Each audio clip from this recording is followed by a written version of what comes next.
Alright, since we're looking at custom graphics for a Unity project, this is a custom graphic example that I quickly created in Canva, and I was just going to show you how to download it, and then in the next video I'll show you how to remove a background color from this image. So this is an image logo template, as you can see over here.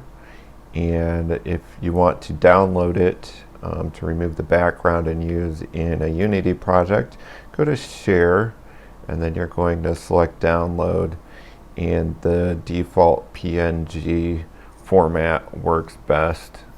So simply going to click on Download,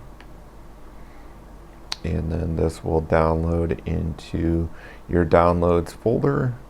Here's mine appearing over here in my downloads for my browser. And then I'll show you in the next clip how to remove the white background from this custom image.